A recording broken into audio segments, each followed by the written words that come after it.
Have you ever stopped to think about why everyone seems to think alike? Why the same opinions repeat themselves, the same phrases are memorized, the same behaviors are copied?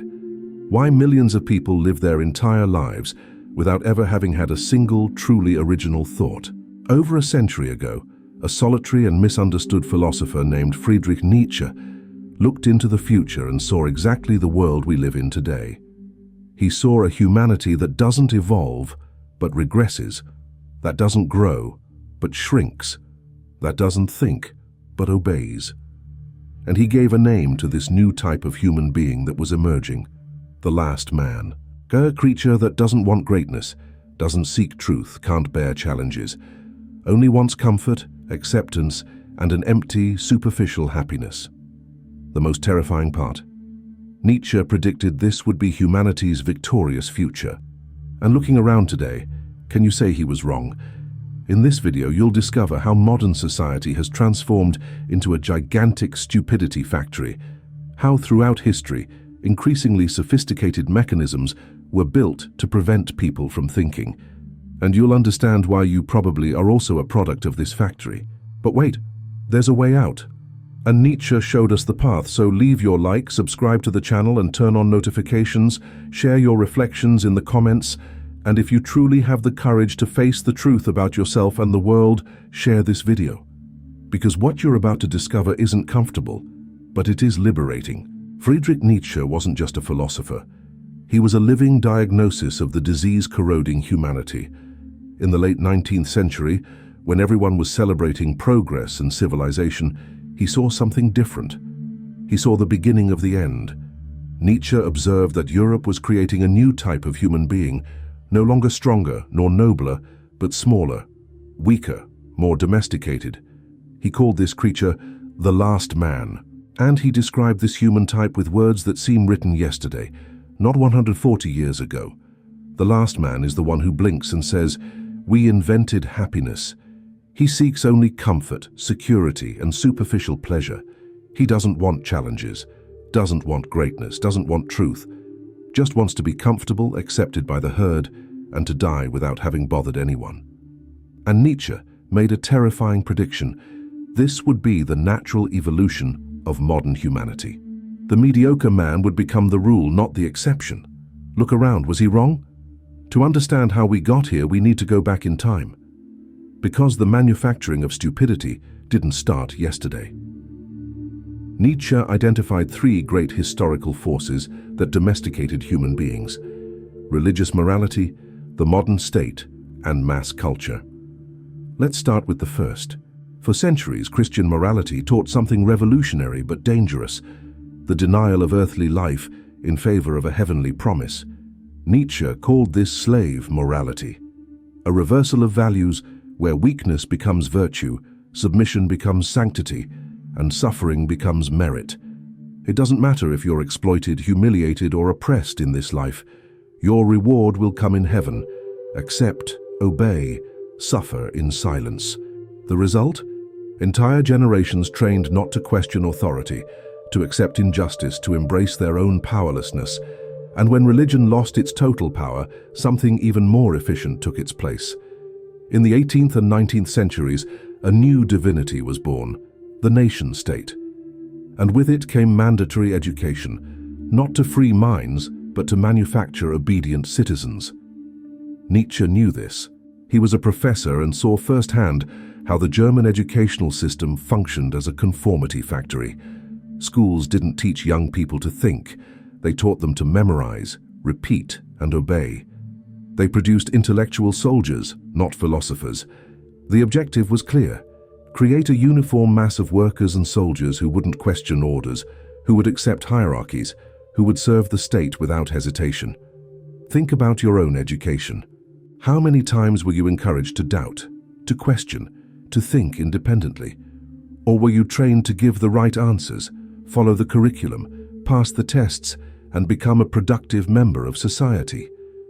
Nietzsche saw this as a crime against the human spirit, the transformation of potential creators into mere functionaries. And this was just the beginning. In the 19th century, something even more devastating happened: the Industrial Revolution. For the first time in history, the human being literally became a cog in a machine. Nietzsche witnessed this. He saw men who once had trades, skills, identity, being reduced to machine operators. Repetitive work, standardized movements, unnecessary thought. Actually, thought was a problem. It slowed production. The ideal became the automaton worker, the one who does the same thing, the same way, without questioning, without creating, without truly existing. And to keep these masses controlled, something brilliant emerged.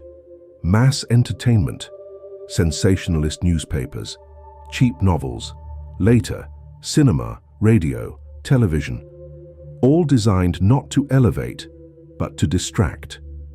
Nietzsche predicted this when speaking of passive nihilism, the search for increasingly shallow pleasures to fill the existential void. No longer bread and circuses, like in ancient Rome. Now it was salary and soap operas, consumption and distraction. And the most terrible part, people loved it. They celebrated their own slavery because it came wrapped in comfort. If the 19th century planted the seeds, the 20th century was the mass harvest.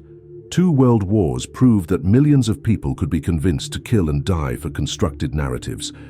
Totalitarian regimes showed that entire populations could embrace absurd ideologies as long as they were presented with authority and repetition. Nazism, Stalinism, Maoism. Different ideologies, same mechanism, the destruction of individual thought. And Nietzsche had predicted it. He knew that when the masses stop thinking, they follow any shepherd who promises them security and belonging. But it wasn't just totalitarian regimes. Liberal democracies created their own version of control.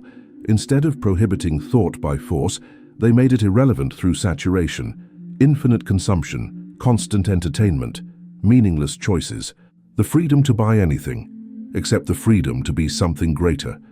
Nietzsche would call this the triumphant last man. The man who has everything and is nothing. And then we arrive at our time. The era Nietzsche didn't live to see, but which he certainly would have recognized as the apex of decadence. The internet promised to democratize knowledge, give voice to everyone, connect humanity. Instead, it created the greatest machine of distraction and mental manipulation ever invented. Social media transformed thought into instant reactions. Deep reflection was replaced by likes and shares. People don't read books anymore. They can barely read a complete article. They live on headlines, memes, and 30-second videos. And the most sinister part, they're happy this way, even proud. This is exactly Nietzsche's last man. The one who blinks and says, "We invented happiness. Look how many followers I have. Look how many likes I got. Zero depth, zero originality, zero greatness, but infinite comfort and superficial validation. The algorithms do the rest. They give you exactly what you want to hear, never what you need to think about. Ideological bubbles, digital tribes, echo chambers where everyone repeats the same ideas, increasingly convinced they're right. Nietzsche knew, when the herd becomes comfortable, there's no more hope of awakening. But why do people accept this? Why do they embrace their own mediocrity? Nietzsche had the answer. Because thinking hurts. Being great requires sacrifice. And most prefer comfort to greatness. He called this the will to nothing, the preference for emptiness instead of the effort to create meaning. It's easier to follow rules than to create your own values. It's safer to belong to the herd than to walk alone. It's less frightening to accept ready-made narratives than to face the vertigo of total freedom. And modern society exploits this perfectly. It gives you infinite choices, but all superficial. You can choose between 1,000 shoe brands, but you can't question the system that makes you need these shoes. It offers you freedom of expression, but socially punishes you if you express something outside the accepted consensus. It promises you happiness, but defines it as consumption, conformity, and comfort. Nietzsche saw this as the triumph of nihilism, not the nihilism that destroys values, but the one that empties them of meaning. We continue using the words freedom, truth, justice, but they no longer mean anything. They're empty slogans repeated by empty people. There's another central element in Nietzsche's thought that explains our time: resentiment. He observed that weak people, incapable of creating their own values, develop hatred for the strong. They can't elevate themselves, so they seek to lower others. They can't create, so they destroy. And they do this in the name of morality, equality, justice. Look at modern culture. See how envy disguised as virtue thrives. Anyone who stands out is attacked. Anyone who seeks excellence is accused of elitism. Mediocrity has become democratic, and demanding greatness has become oppression. Nietzsche predicted this. He knew that the last man not only accepts his own smallness, but actively attacks anyone who tries to be greater. Result, a society that levels everything downward, where thinking deeply is seen as snobbery, where seeking truth is seen as arrogance, where the only accepted virtue is being harmless, tolerant, and mediocre like everyone else. Nietzsche is famous for the phrase, "God is dead." But few understand what he really meant. It wasn't a celebration, it was a terrifying diagnosis. For millennia, religion gave people a sense of purpose, absolute values, a framework of meaning. With the death of God, enlightenment didn't come, emptiness came. And this emptiness was filled not with philosophy, art, or the search for truth. It was filled with consumerism, entertainment, and empty ideologies. People didn't become freer. They became more lost, and in their desperation for meaning, they accepted any narrative sold to them with enough force. Nietzsche saw this coming. He knew that the death of old values didn't guarantee the birth of better ones. On the contrary, without the courage to create new values, the masses would simply adopt the values of the market, the state, the media. Values that demand nothing from them except obedience and consumption. So how does this stupidity factory work today? First step, educate children to obey, not to think. Teach them to seek external approval, not internal truth. Second step, saturate their minds with useless information. Leave no space for reflection. Keep them always busy, always distracted. Third step, offer constant comfort. Make any discomfort seem intolerable. Transform challenge into trauma. Fourth step, create artificial tribes. Give people ready-made identities to wear. Make them feel they belong without needing to be anything special. Fifth step, reward mediocrity. Celebrate the common. Attack excellence as elitist or oppressive. Sixth step, repeat, repeat, repeat. Use algorithms to reinforce beliefs. Create echo chambers. Eliminate any real intellectual dissidence. And there you have it. You have a perfectly domesticated population, efficient workers, obedient consumers, predictable voters, loyal followers, but not a single true thinker among them. Nietzsche didn't live to see this in its final form, but he predicted every step. And so we arrive at the present, at the complete triumph of the last man. Look around. See people living perfectly comfortable, perfectly empty lives. They work at jobs they hate, to buy things they don't need, to impress people they don't know. They defend opinions they've never questioned. They follow influencers who've never read a book. They celebrate their own mediocrity as authenticity. They confuse conformity with individuality. And when confronted with this, they don't feel shame, they feel pride. I'm happy my way. I don't need philosophy to live. These things don't matter. It's exactly what Nietzsche said they would say. The last man blinks and says, "We invented happiness," and believes it. Because the true tragedy isn't being mediocre. It's being mediocre and not knowing it. Worse still, it's being mediocre and celebrating it as wisdom. Now you might be asking yourself, is there a way out? Nietzsche wasn't optimistic. He saw the rise of the last man as practically inevitable.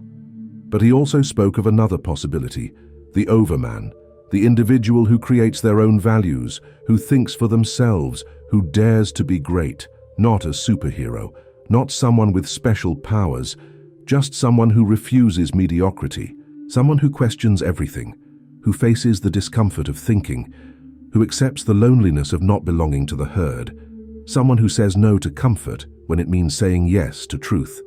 This is the true revolutionary act in a society of last men. And you can be that person, because here's the final truth Nietzsche left us. The stupidity factory only works if you cooperate, if you accept its products, if you consume its narratives.